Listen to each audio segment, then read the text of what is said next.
ಎವ್ರಿಬ್ಯಾನ್ welcome back to my YouTube channel. ತುಂಬಾ ದಿನ ಆಗಿತ್ತು ವ್ಲಾಗ್ನ ಅಪ್ಲೋಡ್ ಮಾಡಿ. ಸೊ ಈ ಕಂಪ್ಲೀಟ್ ವ್ಲಾಗ್ ಬಂದು ಲಾಸ್ಟ್ ವೀಕೆಂಡ್ ಅಮ್ಮ ಮನೆಯಲ್ಲಿ ಮನೆ ದೇವ್ರ ಪೂಜೆ ಇತ್ತು, ಅದ್ರ ಕಂಪ್ಲೀಟ್ ವ್ಲಾಗ್ ಆಗಿರುತ್ತೆ. ಸೊ ತುಂಬ ಚೆನ್ನಾಗಿದೆ, ಎಂಜಾಯ್ ಮಾಡಿ. ಸೊ ಮತ್ತು ಇನ್ನು ಇದರಲ್ಲಿ ನಾನು ಆಲೂಗಡ್ಡೆ ಮತ್ತು ಬದನೆಕಾಯಿ ಹಾಕಿ ಗೊಜ್ಜು ಮಾಡಿದ್ದೆ. ಆ್ಯಕ್ಚುಲಿ ಇದು ನಾನು ಮಾಡಿದ್ದಲ್ಲ, ನಮ್ಮ ತಂಗಿ ಮಾಡಿದ್ದು. ಈ ಗೊಜ್ಜು ತುಂಬಾ ಚೆನ್ನಾಗಿ ಮಾಡ್ತಾಳೆ. ಸೊ ಹಾಗಾಗಿ ಈ ರೆಸಿಪಿನೂ ಸಹ ನಿಮ್ಮ ಜೊತೆ ಶೇರ್ ಮಾಡ್ಕೊಳ್ತಾ ಇದ್ದೀನಿ. ಸೊ ಇದಕ್ಕೆ ಒಂದು ಮೀಡಿಯಮ್ 2 ಆಲೂಗಡ್ಡೆ ಮತ್ತು ಒಂದು 4 ರಿಂದ 5 ಬದನೆಕಾಯಿ ತೊಗೊಂಡಿದ್ದೀನಿ. ಇದಕ್ಕೆ ಏನೇನು ಕಟ್ ಮಾಡಿ ಇಟ್ಕೊಂಡಿದ್ದೆ, ಟೊಮೊಟೊ ಮತ್ತು ಬೆಳ್ಳುಳ್ಳಿ, ಈರುಳ್ಳಿ ಮತ್ತು ಹಸಿಮೆಣ್ಸಿನ್ಕಾಯಿ ಎಲ್ಲ ಹಾಕ್ಕೊಂಡು ಚೆನ್ನಾಗಿ ಬೇಯಿಸ್ಕೊಂಡು ಹಸಿಮೆಣ್ಸಿನ್ಕಾಯಿ ಎಲ್ಲ ಸಪ್ರೇಟಾಗಿ ತೊಗೊಳ್ತಾ ಇದ್ದೀನಿ. ಯಾಕಂದರೆ ಇದನ್ನೆಲ್ಲ ಸ್ಮ್ಯಾಶ್ ಮಾಡಬೇಕು. ಸ್ಮ್ಯಾಶ್ ಮಾಡಬೇಕಾದ್ರೆ ಹಸಿಮೆಣ್ಸಿನ್ಕಾಯಿ ಸ್ಮ್ಯಾಶ್ ಆಗಲ್ಲಲ್ವ ಸರಿಯಾಗಿ. ಸೊ ಹಾಗಾಗಿ ಖಾರಕ್ಕೆ ಹೆಚ್ಚು ಕಡಿಮೆ ಆಗಿಬಿಡುತ್ತೆ ಅಂತ ಆ ಥರ ಸ್ಮ್ಯಾಶ್ ಮಾಡ್ಕೊಳ್ಳೋದಕ್ಕೆ ಹಸಿಮೆಣ್ಸಿನ್ಕಾಯಿ ತೊಗೊಂಡು ಸ್ಮ್ಯಾಶ್ ಮಾಡಿ ಇಟ್ಕೊಳ್ಬೇಕು. ಇನ್ನು ಒಗ್ಗರಣೆಗೆ ಪ್ಯಾನ್ಗೆ ಸ್ವಲ್ಪ ಆಯಿಲ್ ಹಾಕ್ಬಿಟ್ಟು ಸ್ವಲ್ಪ ಜೀರಿಗೆ ಹಾಕಿ, ಚಳಿಗಾಲಕ್ಕಂತೂ ಒಳ್ಳೆ ಕಾಂಬಿನೇಷನ್ ಅಂತ ಹೇಳ್ಬೋದು. ಬಿಸಿ ಬಿಸಿ ಮುದ್ದೆ ಇಲ್ಲ ಚಪಾತಿ ಅನ್ನದ ಜೊತೆ ಸ್ವಲ್ಪ ತುಪ್ಪ ಹಾಕ್ಕೊಂಡು ತಿಂದರೆ ಅಂತೂ ಸೂಪರಾಗಿ ಅನಿಸುತ್ತೆ. ಚಳಿಗಾಲದಲ್ಲಂತೂ ಈ ಥರ ಏನಾದರೂ ಟೇಸ್ಟಿಯಾಗಿ ಖಾರವಾಗಿ ತಿನ್ನೋದಕ್ಕೆ ಎಲ್ಲ ಆಸೆ ಆಗುತ್ತಲ್ವ. ಸೊ ಅಂಥ ಟೈಮಲ್ಲೆಲ್ಲ ಈ ಥರ ಮಾಡಿಕೊಂಡ್ರೆ ತುಂಬಾ ಸಖತ್ತಾಗಿರುತ್ತೆ. ಒಂದು ಸರಿ ಟ್ರೈ ಮಾಡಿ ನೋಡಿ, ತುಂಬಾ ಚೆನ್ನಾಗಿರುತ್ತೆ. ನಮ್ಮ ತಂಗಿ ಅದು ಚೆನ್ನಾಗಿ ಮಾಡ್ತಾಳೆ. ಸೊ ಅವಳು ಬಂದಿದ್ಲಲ್ಲ, ಸೊ ಹಾಗಾಗಿ ಅವಳ ಕೈಯಲ್ಲೇ ಮಾಡಿಸ್ತಿದ್ದೆ. ಸೊ ಇನ್ನು ಕಡಲೆಬೇಳೆ ಎಲ್ಲ ಹಾಕಿ, ಈರುಳ್ಳಿ ಏನು ಕಟ್ ಮಾಡಿ ಇಟ್ಕೊಂಡಿದ್ವಿ, ಈರುಳ್ಳಿ ಕರಿಬೇವು ಎಲ್ಲ ಹಾಕ್ಕೊಂಡು ಸ್ವಲ್ಪ ಚೆನ್ನಾಗಿ ಫ್ರೈ ಆದಮೇಲೆ ನಾವು ಏನು ಸ್ಮ್ಯಾಶ್ ಮಾಡಿ ಇಟ್ಕೊಂಡಿದ್ವಲ್ವ, ಸೊ ಆ ಸ್ಮ್ಯಾಶ್ ಮಾಡಿ ಇಟ್ಕೊಂಡಿರೋದನ್ನು ಸಹ ಇದಕ್ಕೆ ಹಾಕಿ ಮಿಕ್ಸ್ ಮಾಡಿಕೊಂಡ್ರೆ ಗೊಜ್ಜು ರೆಡಿ ಆಗಿಬಿಡುತ್ತೆ. ಬದನೆಕಾಯಿ ಆಲೂಗಡ್ಡೆ ಗೊಜ್ಜು ಬೇಯಿಸ್ಬಿಟ್ಟು ಇದೇ ಥರ ಸುಟ್ಟೂ ಸಹ ಮಾಡ್ತಾರೆ. ಆ ಥರ ಮಾಡಿದ್ರೂ ಕೈಗೊಜ್ಜು ಥರ ಮಾಡಿದ್ರೂ ಚೆನ್ನಾಗಿರುತ್ತೆ.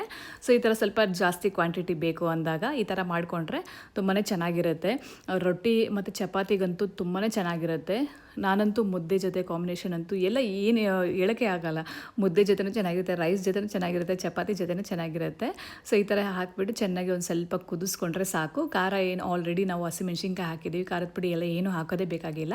ತುಂಬಾ ಸಿಂಪಲು, ವೆರಿ ಈಸಿ ಇಂಗ್ರೀಡಿಯೆಂಟ್ಸ್ ಅಷ್ಟೇ, ಈಸಿ ಕೂಡ ತುಂಬಾ ಮಾಡೋದು. ಸೊ ಇನ್ನೇನು ಬ್ಯಾಚುಲರ್ ಸಹ ಆರಾಮಾಗಿ ಮಾಡ್ಕೊಳ್ಬೋದು. ನನ್ನ ಎಲ್ಲ ಡಿಶಸ್ಸನ್ನು ಸಹ ತುಂಬ ಈಸಿಯಾಗಿ ಬೇಗ ಮಾಡುವಂಥದ್ದನ್ನೇ ಮಾಡ್ತಿರ್ತೀನಿ. ಸೊ ನನಗಂತೂ ತುಂಬಾ ಇಷ್ಟ ಆಗುತ್ತೆ ಈ ಥರ ರೆಸಿಪೀಸ್ ಎಲ್ಲನೂ. ಒಂದು ಸ್ವಲ್ಪ ಹುಣಸೆ ಹಣ್ಣು ಸ್ವಲ್ಪ ತಗೊಂಡು ಅದನ್ನು ಕಿವುಚ್ಬಿಟ್ಟು ಹಾಕಿದ್ದೀನಿ. ಹಾಕ್ಬಿಟ್ಟು ಕೊತ್ತಂಬರಿ ಸೊಪ್ಪು ಹಾಕಿ ಲಿಡ್ ಕ್ಲೋಸ್ ಮಾಡಿ ಸ್ವಲ್ಪ ಬೇಯಿಸಿದ್ರೆ ಗೊಜ್ಜು ರೆಡಿನೇ ಆಗಿಬಿಡುತ್ತೆ. ತುಂಬಾ ಟೇಸ್ಟಿಯಾಗಿ ಇರುತ್ತೆ. ಒಂದು ಸರಿ ಟ್ರೈ ಮಾಡಿ ನೋಡಿ. ಸೊ ಇನ್ನು ವ್ಲಾಗ್ಸ್ ಎಲ್ಲನೂ ಸಹ ತುಂಬಾ ಅಪ್ಲೋಡ್ ಮಾಡೋಕ್ಕೆ ಆಗ್ತಾಯಿಲ್ಲ. ಸೊ ಹಾಗಾಗಿ ಟೈಮ್ ಸಿಕ್ಕಿದಾಗ ಎಲ್ಲ ಅಪ್ಲೋಡ್ ಮಾಡ್ತೀನಿ. ಏಕೆಂದರೆ ಶೂಟ್ ಮಾಡಿ ಇಟ್ಕೊಂಡಿದ್ದೀನಿ ಮತ್ತು ಎಡಿಟ್ ಮಾಡಿ ಅಪ್ಲೋಡ್ ಮಾಡೋಕ್ಕೆ ಆಗ್ತಾಯಿಲ್ಲ. ಸೊ ಹಾಗಾಗಿ ಯಾರೆಲ್ಲ ಸಬ್ಸ್ಕ್ರೈಬ್ ಮಾಡ್ದಿರೋ ನೋಡ್ತಿದ್ರೆ ಪ್ಲೀಸ್ ಟು ಸಬ್ಸ್ಕ್ರೈಬ್ ಮಾಡಿ. ಸೊ ಇನ್ನು ಈ ಕಂಪ್ಲೀಟ್ ಬ್ಲಾಗ್ನ ನೋಡಿ, ತುಂಬ ಚೆನ್ನಾಗಿದೆ. ದೇವರ ಪೂಜೆ ಅಂತೂ ತುಂಬ ಚೆನ್ನಾಗಾಯಿತು ಅಮ್ಮ ಮನೆಯಲ್ಲಿ. ಸೊ ನಾವೂ ಸಹ ಹೋಗಿದ್ವಿ. ಸೊ ನಾನು ಇನ್ನು ರೈಸ್ ಜೊತೆಗೇನಲ್ಲಿ ಇದನ್ನು ಸರ್ವ್ ಮಾಡ್ಕೊಂಡು ತಿಂದ್ವಿ. ತುಂಬಾ ನೀವು ಒಂದು ಸಾರಿ ಟ್ರೈ ಮಾಡಿ ನೋಡಿ, ಚೆನ್ನಾಗಿರುತ್ತೆ. ಇಲ್ಲಾಂದರೆ ನೀವೇನಾದರೂ ಆಲ್ರೆಡಿ ಮಾಡಿದರೆ ತಿಳಿಸ್ಕೊಡಿ, ಮಾಡ್ತೀರಾ ನಿಮ್ಮ ಮನೆಯಲ್ಲಿ ಯಾವ ಥರ ಅಂತ ಅಂದ್ಬಿಟ್ಟು. ಇನ್ನು ಸ್ಯಾಟರ್ಡೆ ನಾವು ಊರಿಗೂ ಹೋಗಿದ್ದು. ಸೊ ಇನ್ನು ಸಾಯಂಕಾಲ ಹೋಗಬೇಕಂದ್ರೆ ಫಾಗ್.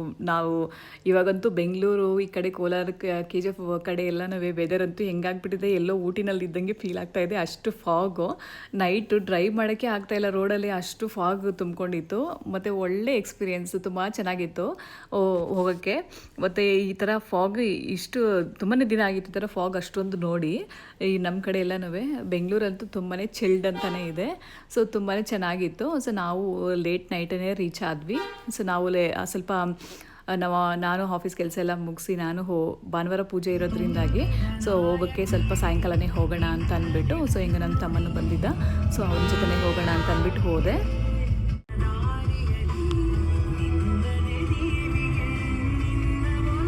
ಇನ್ನು ನಾವು ಹೋಗಿ ಎಲ್ಲ ರೀಚ್ ಆಗೋ ಅಷ್ಟರೊಳಗೆ ಇಲ್ಲಿ ತುಂಬ ಲೇಟ್ ನೈಟೇ ಆಗಿತ್ತು. ಸೊ ಇನ್ನು ಬೆಳಗ್ಗೆ ಎದ್ದು ರೆಡಿಯಾಗಿ ದೇವಸ್ಥಾನ ಹತ್ರ ಹೋದ್ವಿ. ದೇವಸ್ಥಾನಕ್ಕೆ ಪೂಜೆ ಎಲ್ಲ ರೆಡಿ ಮಾಡ್ತಾಯಿದ್ರು ಆಲ್ರೆಡಿ. ಸೊ ಈ ಪೂಜೆ ಬಂದು ವಾರ್ಷಿಕೋತ್ಸವ ಪೂಜೆ, ಗುರುಮೂರ್ತಿ ರೇಣುಕಾ ಯಲ್ಲಮ್ಮ ದೇವಿ ದೇವಸ್ಥಾನ. ಸೊ ನಾನು ಇದಕ್ಕೆ ಮುಂಚೆನೂ ಹೇಳಿದ್ದೆ, ಪೂಜೆ ಎಲ್ಲನೂ ಸಹ ಮನೆಯವರೇ ಮೇಂಟೈನ್ ಮಾಡೋದು ಅಂತ ಅಂದ್ಬಿಟ್ಟು. ಸೀತಾರಾಮ್ ಅಂಕಲ್ ಅಂತ ಇದ್ದಾರೆ, ಅವರೇ ಎಲ್ಲ ಫುಲ್ ಮುಂದೆ ನಿಂತು ಎಲ್ಲ ಮಾಡ್ಕೊಳ್ತಾರೆ ಪೂಜೆ ಎಲ್ಲನೂ. ಇದು ನಮ್ಮಮ್ಮ ಅವರ ಮನೆ ದೇವರು. ಸೊ ಇಲ್ಲಿ ನಾವು ಪ್ರತಿ ವರ್ಷವೂ ಅಷ್ಟೇ ಸೊ ವಾರ್ಷಿಕೋತ್ಸವ ಎಲ್ಲನೂ ಚೆನ್ನಾಗಿ ವಿಜೃಂಭಣೆಯಿಂದ ಮಾಡ್ತಾರೆ. ಸೊ ದೇವಸ್ಥಾನ ಅಂತೂ ತುಂಬಾ ಚೆನ್ನಾಗಿದೆ. ಸೊ ನಾವು ಪ್ರತಿ ವರ್ಷವೂ ಅಷ್ಟೇ ಹೋಗಿ ನಾವು ಪಾರ್ಟಿಸಿಪೇಟ್ ಮಾಡ್ತೀವಿ, ಏಕೆಂದರೆ ಚಿಕ್ಕವಾಗಿಂದನೂ ನಾವು ಹೋಗಿ ಎಲ್ಲ ಅಭ್ಯಾಸ ಅಲ್ವಾ. ಸೊ ಹಾಗಾಗಿ ಪ್ರತಿ ವರ್ಷವೂ ಅಷ್ಟೇ ಹೋಗ್ತೀವಿ. ಈ ವರ್ಷ ನಮ್ಮ ಮನೆಯವರೆಲ್ಲ ಯಾರು ಬರೋಕ್ಕಾಗಿರಲಿಲ್ಲ, ಸಂಡೇ ಆಗಿರೋದ್ರಿಂದ ನಮ್ಮ ಮನೆಯವ್ರಿಗೆ ಚಿಕನ್ ಅಂಗಡಿನೂ ಸ್ವಲ್ಪ ಬ್ಯುಸಿ ಇತ್ತು. ಸೊ ಹಾಗಾಗಿ ಸಂಡೇ ಅಂತ ಅಂದ್ಬಿಟ್ಟು ಯಾರು ಬರೋಕ್ಕಾಗಿಲ್ಲ. ನಾನು ಒಬ್ಬಳು ಮಾತ್ರ ಹೋಗಿದ್ದೆ ನಮ್ಮ ಮನೆಯಿಂದ. ಇನ್ನು ನಮ್ಮ ಅಕ್ಕ ತಂಗಿರೋ ಅವರೆಲ್ಲರೂ ಸಹ ಬಂದಿದ್ದರು. ಇನ್ನು ಪೂಜೆಗೆ ಹೋಮಗೆ ಎಲ್ಲ ರೆಡಿ ಮಾಡ್ಕೊಳ್ತಾ ಇದ್ರು. ಪೂಜೆ ಎಲ್ಲ ತುಂಬಾ ಚೆನ್ನಾಗಾಯಿತು.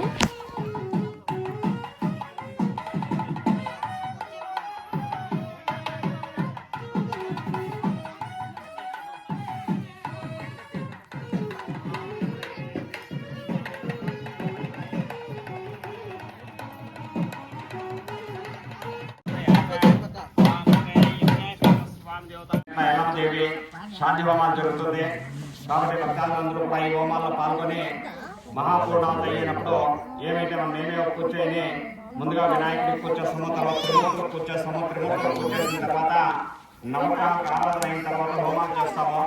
ఈ హోమాలు ఎందుకోసం చేస్తామంటే దేవుళ్ళందరూ ఇక్కడ ఆవాహన చేస్తున్నాము. వీళ్ళు నైవేద్యాలు ఇచ్చారా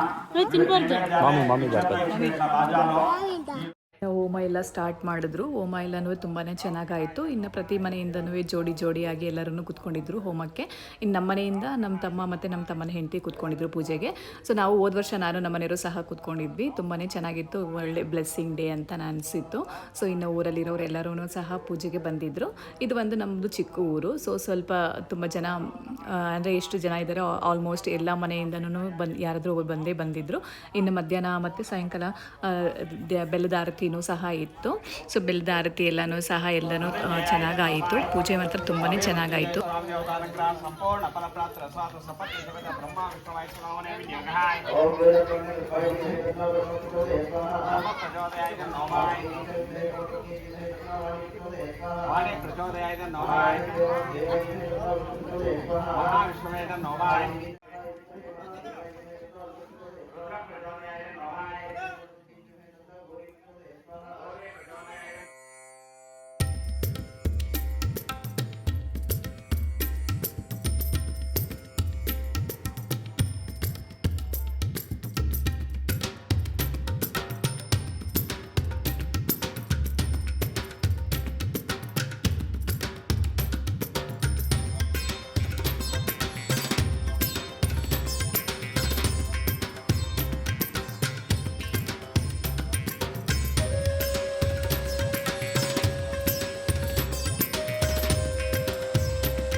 नमः ओम यापलनैव्य अपराय पुष्पणिः तन्नादन्ते सन्तं मतः ओम श्री पूर्णाधिकार सुमूर्तमस्तु ఏమంటే మహాపూర్ణావతి మనం పూర్ణావతి ఏమంటే మనం చేసే పూజలకన్నిటికీ ఇప్పుడే పూర్ణ ఫలం చిక్కేది అందుకు పూర్ణావతి అని చెప్పి ఒక శాస్త్రం ప్రకారం చెప్తుంది ఆ ప్రకారంతో ఇక్కడ దేవుళ్ళందరినీ ఆవాహన చేస్తున్నాము వాళ్ళకి నైవేద్యాలే మన చేతిలో ఉండే రాజాలే దేవుళ్ళకి నైవేద్యాలు ఈ నైవేద్యాలను అగ్నిదేవుడి ముఖాంతరంగా అందించి ಭಗವಂತನ ದರ ಆಶೀರ್ವಾದ ತೀಸ್ಕೊಳ್ಳ ಅಂತ చెప్పి ఒక ಶಾಸ್ತ್ರ ಪ್ರಕಾರ చెప్తుంది.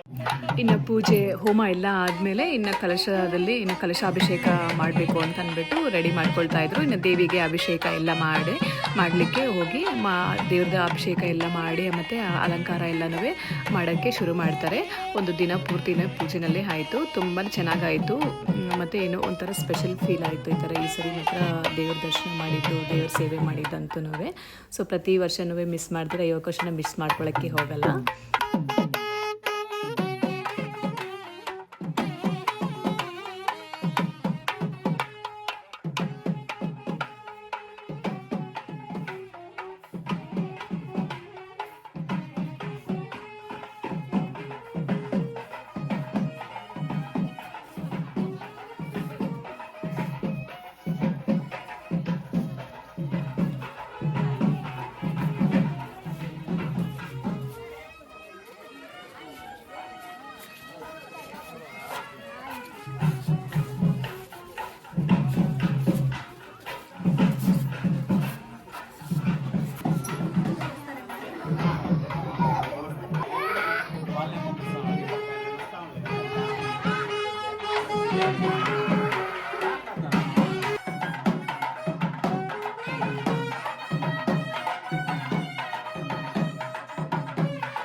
ಪೂಜೆ ಒಳಗಡೆ ಎಲ್ಲ ಅಭಿಷೇಕ ಎಲ್ಲ ಆಗ್ತಾ ಇತ್ತು. ಇನ್ನು ಹೊರಗಡೆ ಪೂಜೆ ಎಲ್ಲ ಮಾಡಿ ಮುಗಿಸಿ ಹೊರಗಡೆ ಎಲ್ಲನೂ ಸಹ ಪೂಜೆ ಎಲ್ಲ ಮಾಡ್ತಾಯಿದ್ರು. ಪೂಜೆ ಎಲ್ಲ ಮಾಡಿ ದೇವರಿಗೆ ಬಲಿ ಎಲ್ಲ ಕೊಡೋದೂ ಸಹ ಇತ್ತು ಇಲ್ಲಿ ರೇಣುಕಾ ಯಲ್ಲಮ್ಮ ದೇವಿಗೆ. ಬಲಿ ಎಲ್ಲ ಕೊಟ್ಟು ಮಾಡಿ ಮುಗಿಸಿ ಇನ್ನು ಪೂಜೆಗೆ ದಿನ ಅಂತೂ ತುಂಬಾ ಚೆನ್ನಾಗಿ ಆಯಿತು ಎಲ್ಲನೂ. ಇನ್ನು ಇದಿಷ್ಟು ಗುರುಮೂರ್ತಿ ರೇಣುಕಾ ಯಲ್ಲಮ್ಮ ದೇವಿ ವಾರ್ಷಿಕೋತ್ಸವದ ಕಂಪ್ಲೀಟ್ ವ್ಲಾಗ್ ಆಗಿತ್ತು. ಇನ್ನು ದೇವಸ್ಥಾನ ಪೂಜೆ ಎಲ್ಲನೂ ಮಾಡಿ ಮುಗಿಸಿ ಸಾಯಂಕಾಲ ಇನ್ನು ದೀಪಾರಾಧನೆಯೂ ಸಹ ಇತ್ತು. ಇನ್ನು ದೇವರ ಅಲಂಕಾರ ಅಂತೂ ತುಂಬಾ ಚೆನ್ನಾಗೇ ಆಗಿತ್ತು. ಪೂಜೆ ಎಲ್ಲ ತುಂಬ ಚೆನ್ನಾಗಾಯಿತು. ತುಂಬಾ ಬ್ಲೆಸ್ಡ್ ಡೇ ಅಂತಲೇ ಅನಿಸಿತು. ದೇವರ ದರ್ಶನ ಅಂತೂ ತುಂಬ ಚೆನ್ನಾಗಾಯಿತು.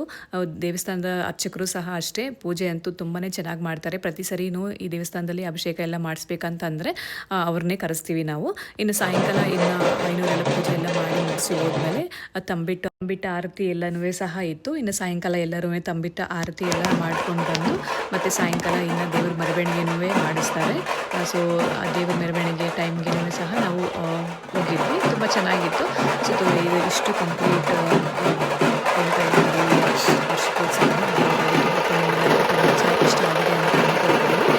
ಸೊ ನಾನು ಮತ್ತೊಂದು ವಿಡಿಯೋಗೆ ಬರ್ತೀನಿ. ನೀವು ಸಬ್ಸ್ಕ್ರೈಬ್ ಮಾಡಿ ಸಬ್ಸ್ಕ್ರೈಬ್ ಮಾಡಿ ಸಪೋರ್ಟ್ ಮಾಡಿ. ತುಂಬ ಯಾರೆಲ್ಲ ಸಬ್ಸ್ಕ್ರೈಬ್ ಮಾಡಿದ್ರೆ ಅವ್ರಿಗೆಲ್ಲ ಥ್ಯಾಂಕ್ಸ್.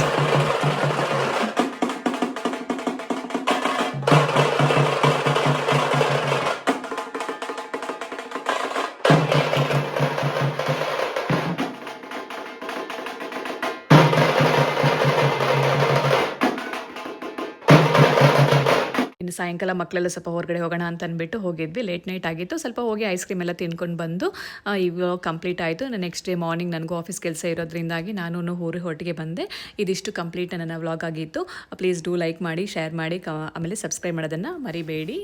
ಮತ್ತು ನನ್ನ ಇನ್ಸ್ಟಾಗ್ರಾಮ್ ಪೇಜನ್ನು ಸಹ ಫಾಲೋ ಮಾಡಿ. ಲಿಂಕ್ ಎಲ್ಲನೂ ಬಯೋನಲ್ಲಿದೆ.